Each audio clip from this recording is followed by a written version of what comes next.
Welcome into the Hustle Show. Drew Martin, Adam Trigger, CT Bets talking championship weekend in college football, guys. We also got week 13 in the NFL with some big game breakdowns and best bets coming your way. We are brought to you by Viva Tequila Seltzer. Guys, go check them out, vivatequilaseltzer.com. Hustle 20 at checkout takes 20% off your order.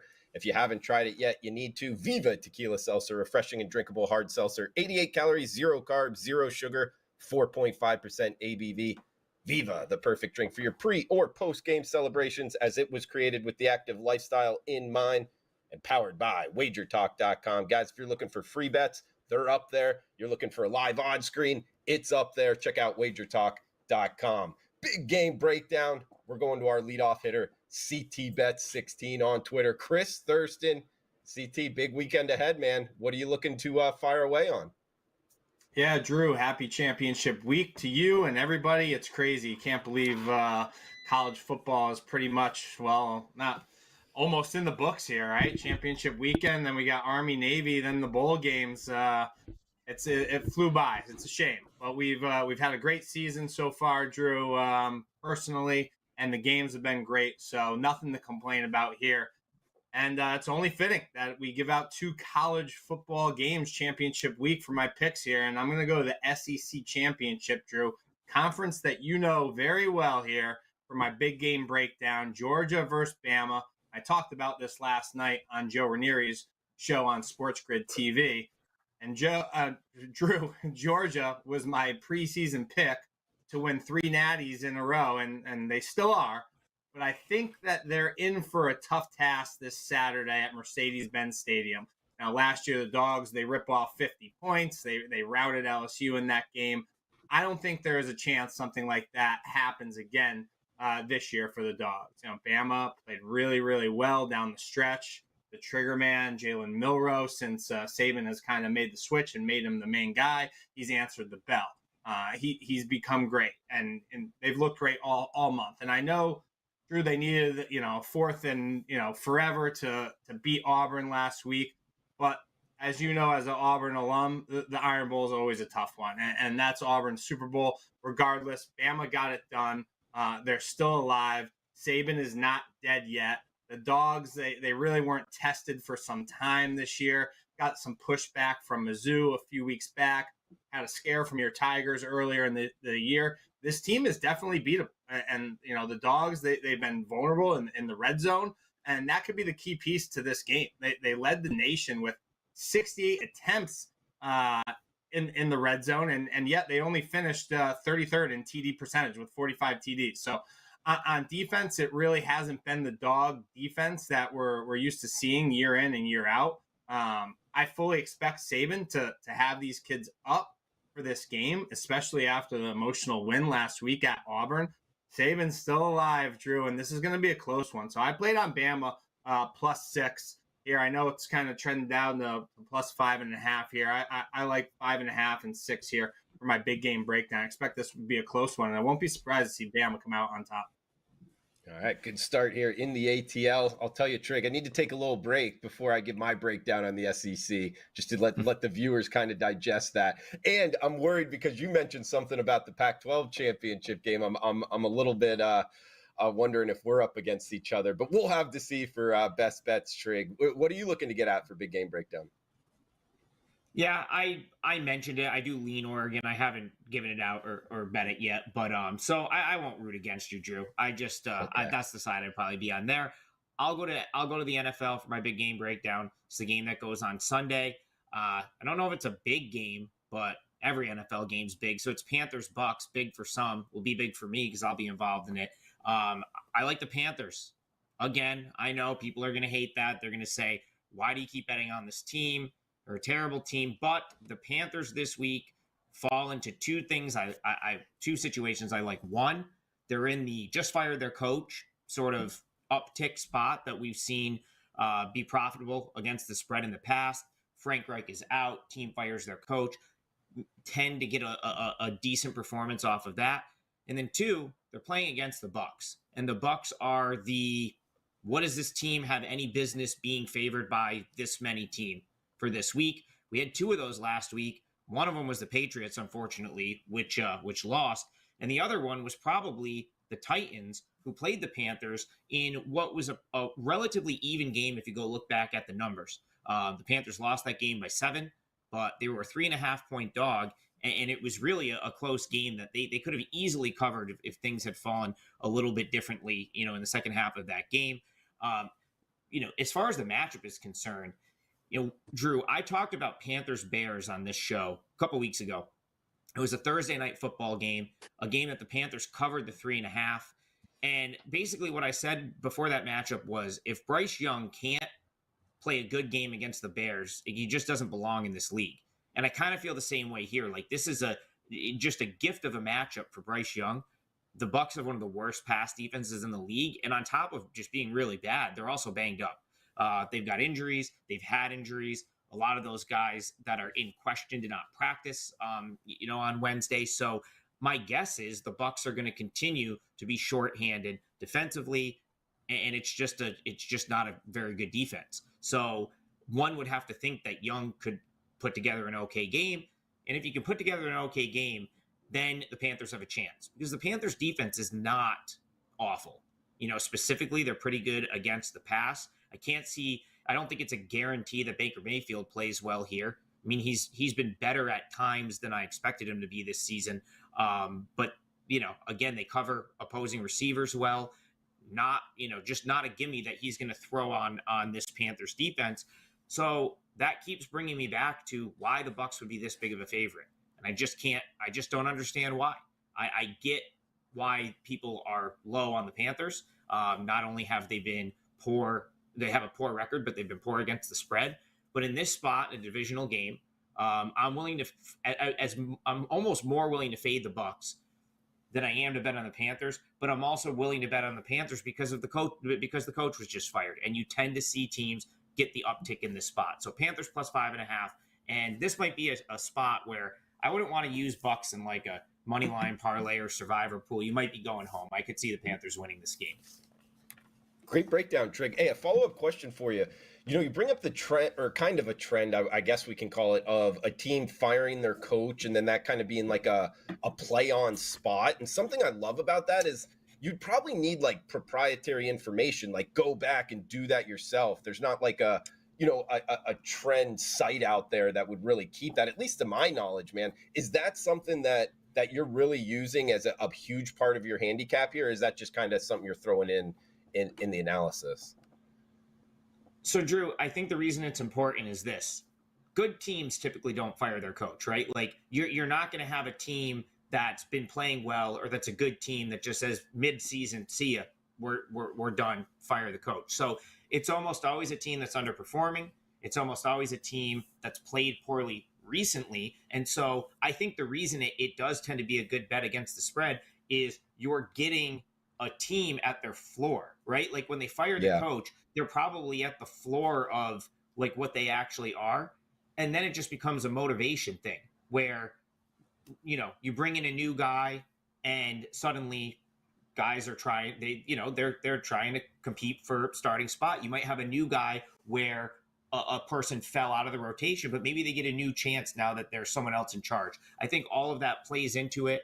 And especially when you have a team that's been like dysfunctional, like the Panthers, it's almost like people might exhale in the locker room, like, fresh start. All of that plays into it. And it's why I tend to, like teams in this spot. The Raiders are a really good example.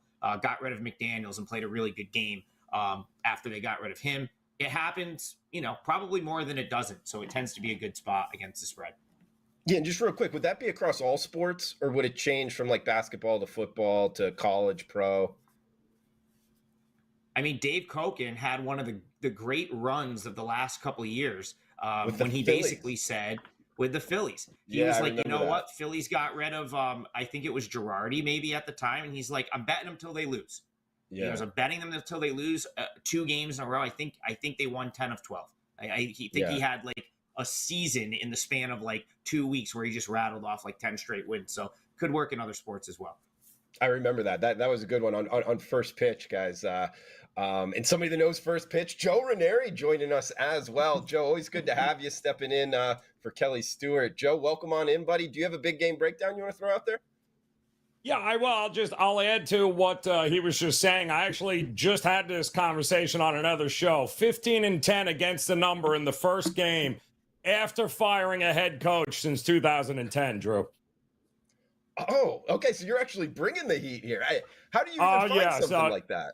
It was on one of the, I've been sitting in the studio since 7 o'clock here. So I went out to get a pizza, and what the hell was I thinking?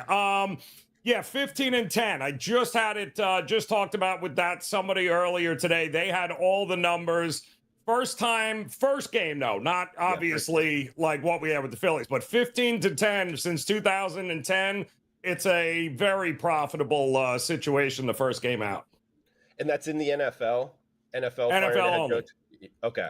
Like it, Joe. Bringing the heat with the stats, right as we're talking about them, guys. 15-10 ATS. Since 2010 in the NFL. Follow that one up. SEC championship game here, guys. I got Georgia and Alabama, and actually Georgia's down to 4.5. So like CT was talking about, I mean, it was a little bit higher. We're getting a little bit different of a number right now. And I jumped on the Georgia Bulldogs. Obviously, my big game breakdown, not best bet, but just 3 consecutive 12-0 regular seasons, back-to-back national champions. Going for a three-peat. I wouldn't be surprised at all if they get it, guys.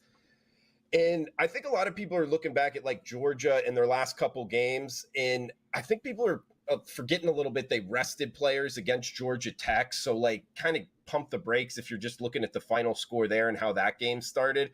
Also, Alabama, hey, we saw a couple like chinks in the armor there against Auburn, and they're having to face a lot better defense. And quite frankly, this is coming from an Auburn grad, a lot better offense. And I think Alabama's going to struggle a little bit on defense. I think Georgia's going to put up some points here, controlled climate, fast track. And also, guys, something that I like to go look at is in the bigger games at the end of the season. Kirby Smart last year, they put up 50 points in this SEC championship game last year. They put up 65 against TCU, more than 40 against Ohio State. Those were the 3 games, the SEC championship game, and then the 2 playoff games, including the national championship, where they really turned it on offensively. I could see kind of that same similar mindset going into this. The lights come on, the big games, they look to run it up. Give me Kirby Smart against his old boss and only laying the 4.5 here. I think they win by a touchdown, if not more. So big game breakdown in the books, guys. We got a contest we want to throw out there for Viva. So watching the show. And actually, CT, I think you have all the specifics on this, but we're giving out 2 different 4-packs of Viva, man, getting it shipped to them.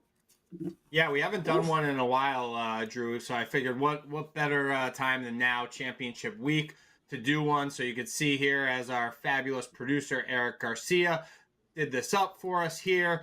Pick the side winner of the SEC championship. We're going to go with Georgia. We're going to use the number Georgia minus 5.5. And then guess the total points scored between Georgia and Bama. And we're going to give away 2. The 2 closest to the total number of points scored in the SEC championship will both win a 4-pack of Viva Seltzer after we will announce next Thursday on the show the 2 winners, and then we'll get your guys' address and we'll ship it right to your front door, Drew, so you could have it just in time for the Army-Navy game the following weekend. And they got to quote the tweet on Twitter? Yeah, we're going to do a tweet. Okay. So retweet our tweet. Must be following Viva, must be following the Hustle, and reply with your with the side that you like, that you think is the winner, and the total number of points, and we go from there. There we go, guys. Throw it out there. Get some free Viva. 4.5% ABV. Flavors pair perfectly with artisanal Blanco tequila for subtle and refreshing drinks. Viva tequilaseltzer.com. Hustle 20 at checkout takes 20% off your order. We got best bets coming your way. CT Bet 16 on Twitter. Chris Thurston. CT, any final thoughts for the show? And do you got a best bet you want to throw out there? Yeah, so I think we got to talk about a couple of the championship games before we go to the best bets here, Drew. And it's nice having my fellow Big 12 colleague on here, Joe Ranieri. both studied the Big 12 pretty thoroughly throughout the year. And Joe, now that I'm actually looking at the odds board here, I saw 16 this morning in the Big 12 championship, and I thought that got out of hand. So I had to bet it. I took your Pokes plus 16. That was ridiculous. I seen that's finally come back down to earth here, and it's pretty much 14 and a half and some juice 15s here. But Joe, my opinion is I think Gundy could stick with this Texas team. Who is Texas to be laying this number in the Big 12 championship? This is at Jerry's World Saturday. It's the first one to kick. Actually, I think the MAC is the first one to kick at 11. But this is the first big one, Power 5 conference championship game to kick on Saturday. And Joe, Oklahoma State, and they've been great down the stretch outside of that, the Central Florida game, which was kind of like after beating Oklahoma, kind of, I don't want to call it a throwaway game, but I kind of give that one here. I think they could hang here. The Pokes have been putting up points. Wanted to get your thoughts because I know a lot of people have reached out to me and asked me what I thought about this game. So I like the Pokes here, even at 14 and a half. Since 2016, the number is 22-8. That is what Coach Gundy in Oklahoma State is as a underdog. It has not been a profitable strategy to fade them no matter who they have played since 2016 because it has come back and bit them in the ass here. And listen, it's no shock. This team will go as Gordon goes. And if Gordon's having success running the ball, that's not a great sign for Texas. Then you're going to really wish that you had that, that 15, 16 point ticket in your pocket. I held off at the 14 and a half. I did bet the over because either way, I think there's points in this game. Texas is worried about, absolutely they're worried about style points here, right? Because it's your only chance of getting in. So I do think points are going to, if there's turnovers, short fields, I think points are coming here, but I'm kind of with you here, CT. I mean, 22-8, Gundy with actually, less talented teams here since 2016 has always answered the bell. Maybe not winning it, but certainly has shown up in these spots. I have no reason to believe. And don't forget, we all shocked this team early on in the season after they lost to South Alabama at home. And we're like, oh, that's it. Let's stick a fork in them. And then they figured out Bowman is the quarterback and everything kind of, got into place from there. So I'm with you. I'll take the points, but I'll be damned if this game is going under. I'm taking the over as well.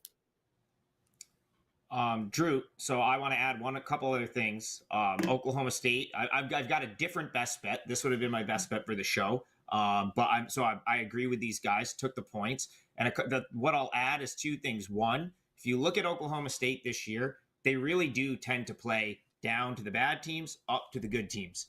Kansas State, double-digit underdog at home. They win that game outright.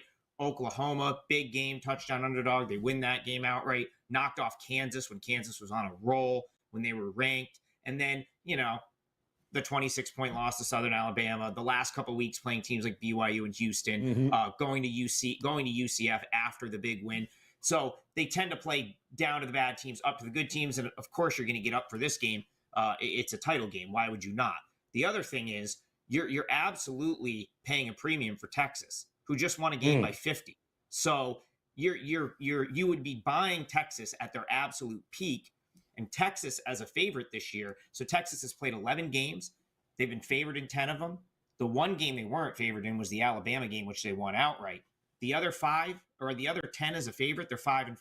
So it shows you that Texas has been a little bit overpriced as a favorite. And now they're just, you've have some line value from this number being bet like a little bit out of control. So, we'll see if Oklahoma State can keep it within 2 touchdowns, but you're certainly getting a good number. And some of the intangibles suggest that Oklahoma State's the correct bet. All makes sense. Good point there, Trig. Trig, did you want to throw out another championship game, or Joe? Did you guys want to talk about anything? Well, let's throw out. I know another one that some of us have similar opinions on is the ACC. Are you using ACC for your best bet, Chris? Should I go to a different one? No, I'm not. No, we can talk about it. Okay, so Well, let's talk about that one then. Florida State, Louisville. I don't see how you could bet Louisville at this point. I think it'd be almost irresponsible to do so. You missed your chance. And here's the thing. Here's what I wanted to say about that game. The Travis being out was known. This isn't new information. He was out for 2 weeks. So the number at 6, which was probably the correct number, already had the Travis stuff baked in. But now it's 2.5. Why? I'm not really quite sure. But you have to decide if you're basically betting on, is Rodemaker going to lose them the game or not? And I would lean toward that he's probably not going to win them the game, but I don't think he's going to cost them the game. And then if you stack up the rosters, Florida State's next to Louisville's, there's pretty big contrast there. More enough to justify laying the points with Florida State. I think Florida State's one of those rare betting opportunities where you are just getting an insanely good number based on some other outside stuff that have gone on to put the number where it is. Trig, I wasn't chuckling at your pick. I was chuckling because you said it would be irresponsible to bet Louis. I've never heard that before. That was kind of funny. Well, when you could have had 6. Go ahead, Chris. Right. Oh, okay. Yeah, exactly. So, yep. So as everybody knows, or I'm pretty sure everybody knows, on Joe's show last night, I gave out Florida State minus 2.5 as my best bet. And I still like them, but Treg, in the last hour and a half, I got some unfortunate news. We'll see what happens here. Rodemaker's having a tough time hearing right now. Obviously, we know he got his bell rung. Circa dropped this down to 1.5 currently. Makes me a little nervous. I'm here to say I stand by my bet. I stand by Florida State. I have minus 2.5 right now. They shoved it in my face. I'm coming right back for more. I'm betting more. I still he took all the first round. He took all the reps with the ones yesterday as QB1. But a little nerve-wracking news out of the Knowles camp here. So I thought I would chime in here. Everybody knows I'm on the Knowles. I'm not switching, but we want to give the listeners all the best information that we can, right, Joe? Yeah, well, listen, I don't care if Drew's the quarterback. Coach Brom in a big game, I don't want anything to do with Jeff Brom in a big game because the next one he wins will be his friggin' first. Don't care. I still think Florida State can rally around and get it done. In fact, listen, I hope the line I hope it switches by kickoff. I hope we can get Florida State at plus money here before it's all said and done there. Real plus money. So, and it's really like, and again, this is what happens when you're trying to keep track of 350 college basketball teams and you take like 2 hours away from your computer. You miss stuff like this. But the point is, it's still the same conversation. You're still essentially betting on Florida State just as a team being better. Like it's not that it doesn't matter who the quarterback is. It's you're saying one way or the other, Florida State's going to win this game in spite of whoever's under center. And as long as the person under center doesn't beat them, they're probably going to win the game. I think that's like the handicap right there. And also keeping in mind, the person under center received a scholarship from Florida State. It's like, even if they haven't played in major games, guys, it's not like, Drew Martin, to Joe's point, is out there throwing the football. Because that would be. Well, I will say also, Florida State has some of the best drugs known to mankind. He will be fine come kickoff on Saturday. Not that.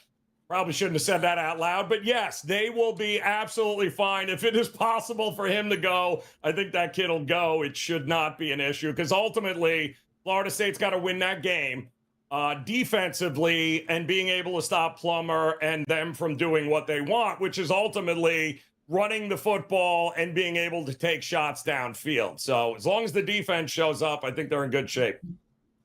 Shout out to Tallahassee. Heck of a party town. I do know that, Joe. You spent some time. Yes. Sure, It's a good place, Joe, damn it. I agree. That defense is close to elite for the Knowles, and they have one of the best backs in the nation with Trey Benson. And Joe, could this be? I'm just kind of thinking of this right now. I was giving Norvell a lot of credit the other night, and I still am. I mean, what he's done this year has been magnificent because I'm the first one to kind of bash him, and he really hasn't made a mistake. And gets the unfortunate break with Jordan Travis and still game planning really well here, made some great adjustments in the second half. Could this be Norvell kind of just screwing with everybody, saying that, okay, now Rodemaker, we're not sure if he could go now, and kind of messing with everybody here? I still think he's going to go. That from what I heard earlier in the week, they're doing everything in their possible power for this kid to pass all protocols here. It's a good point because, Drew, Adam, when is the last time we've ever gotten an honest injury report in college football? When have we ever had a coach come out and be like, wow, he's in bad shape? Like, we never know.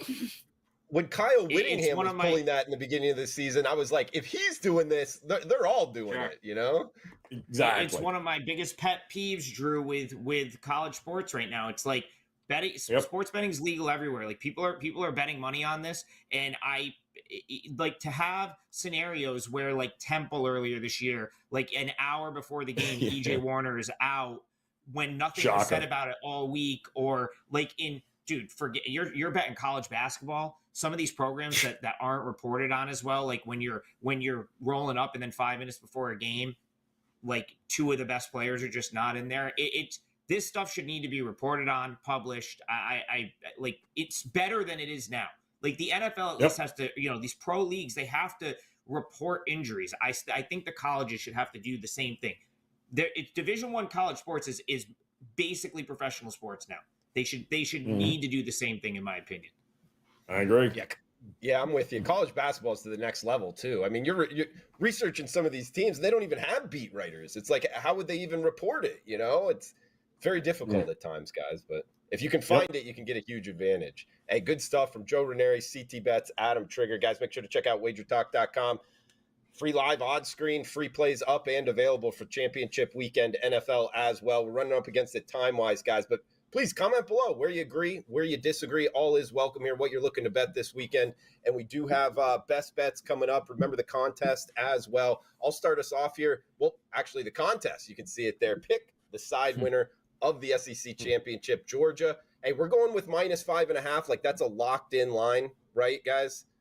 Yeah, yep. That's what we're using. Yep. Okay, so irregardless of where this line moves, guys, it's off of Georgia, -5 in the hook, and your guess of the total points scored. And the top two will be receiving Viva shipped to your house. Go check out vivatequilaseltzer.com. If you want to get it ordered as well, guys, promo code HUSTLE20 takes 20% off of your order. You won't even have to wait till Saturday to get my best bet, guys, and hopefully it cashes. Washington Huskies +10.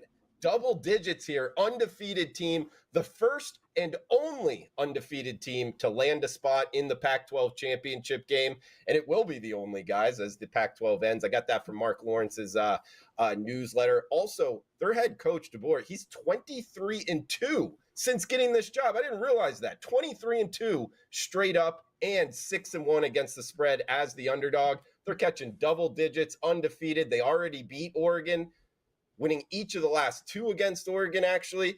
Guys, I know that a lot of people are liking Oregon. Bo Nix having a great year. I'm rooting for him as an Auburn guy. But I'll tell you this. I mean, it's about betting numbers, not necessarily teams. And this is too many points. We've seen the total come down as well, getting 10 points with Washington. Hey, call me a square, call me a mark, call me a chump, call me whatever you want. If it gets me to the bank, I'll bet it. Give me Washington +10 for my best bet. Friday Night Lights, guys.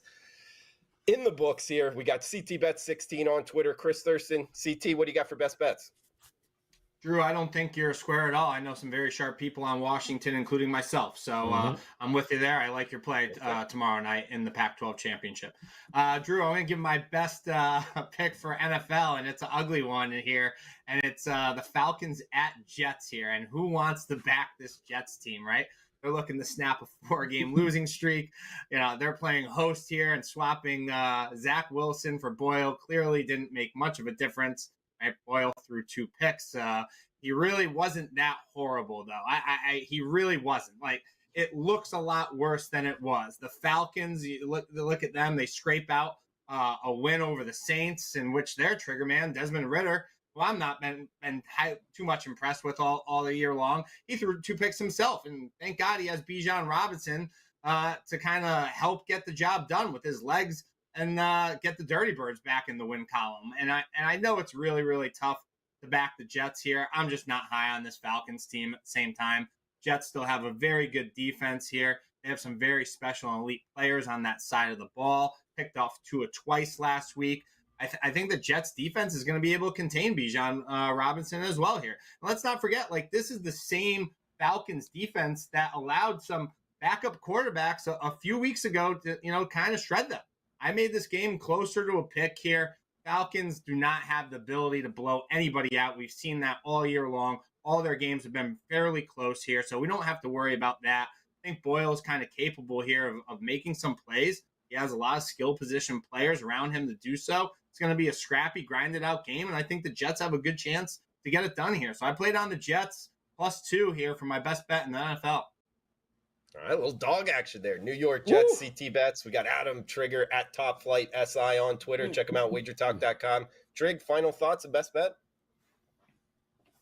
Now I'll just go right into my best bet, Drew. I already told you I like Oklahoma State and took the points there. So I'll head over to college basketball. This game goes tonight.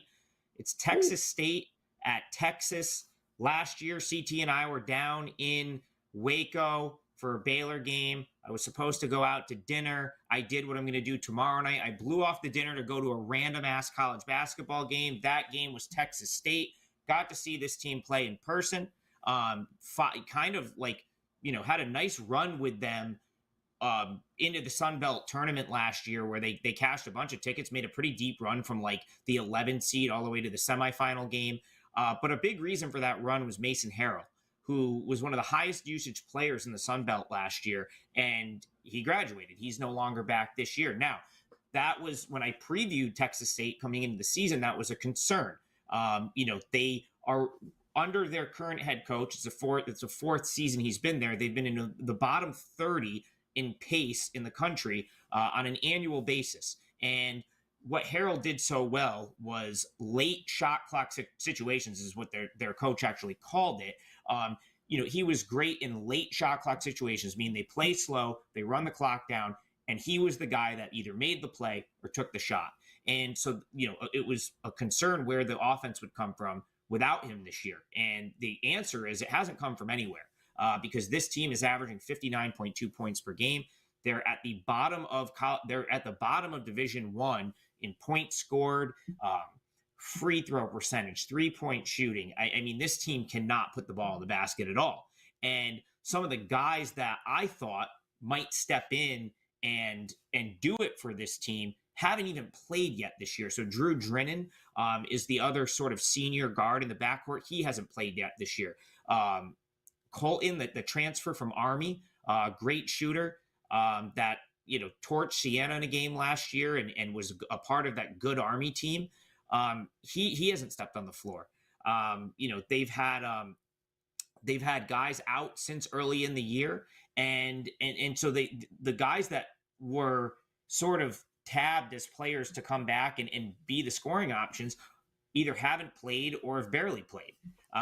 So what they've actually started to do recently, just to try to drum up some offense, is play faster than they normally do. And it's actually worked. It worked against Texas Arlington last time out. They were able to win a game as a 7-point underdog, in a game that they probably should have had no business winning, but they switched it up and played a little faster, tried to just to try to drum up some offense, which they haven't had. But that's not going to work against Texas. Like, that might work against Texas Arlington. It's not going to work against Texas because Texas, they have superior athletes. They shoot a very high percentage from close range, 2-point field goals. I mean, this is another team CT and I went and saw in person last year. The athletes and the offense that they run is not going to be conducive to Texas State playing quicker. So what they're going to probably have to do is go back to their usual sort of half-court, slow-it-down game. And we saw them try to do that against a Big 12 school earlier this year against Oklahoma, and they lost the game by 40 points. I think they're going to have a similar fate tonight. I just don't see how they have any answer for Texas and the athletes on that Texas team and the scoring on that Texas team over 40 minutes. And so 19 is actually a little bit low. I think that Texas probably wins this game by 30, maybe more. And so you could probably lay the 19. I think at worst, guys, you're going to get a 20-point Longhorn win on their home court tonight. Adam Trigger, ladies and gentlemen. We got Joe Ranieri to finish it off here. Joe, what do you got? Any final thoughts and best bet? Getting that bet in on Texas here. We've got, I can tell you right now, I'm going to go to the Mountain West. And wrong team is favored here, guys. Without a doubt, the wrong team is favored. Now, if you guys have caught bet on it over the last couple of weeks, we've been doing nothing but cashing tickets backing UNLV and Boise State. Boise State over the last couple of weeks because they fired their coach, who apparently was a very toxic locker room with him in there, and they were all very united once they threw his ass out. It so happens the defensive coordinator took over, and they rallied around him because they want him to get the job. Now, that's great when you're taking on Utah State and a absolutely debilitated, out of quarterbacks, out of gas Air Force team at home, which is who they had to beat in order to be able to get into this game. Now they're going to head on the road to go to the actual home stadium of where UNLV plays. I get the better quarterback. I get the better special teams. And I get the comfort of these guys being pissed off because they just lost to San Jose State last week, but don't have to travel, don't have to do anything, can work on it. And now they're getting points. They're 10-2 to the number all year long. They've been the most disrespected team I have ever seen in a long time by the marketplace. They should not be getting points in this game from a one-dimensional Boise State team, who, by the way, has a backup quarterback playing. It's not even their better quarterback because he got knocked out back in week 5. Give me as many friggin' points as you want. UNLV at home is taking down Boise State. Put it on the money line. Take the points. They are going to win the Mountain West. Plus 2.5 available right now, guys. Money line as well. Joe Ranieri bringing the heat. We got CT Bets, Adam Trigger. I am Drew Martin. Guys, remember to check out Viva Tequila Seltzer and wagertalk.com. That does it for the show. Smash that like button. Thanks for tuning in. Comment below. Cash those tickets.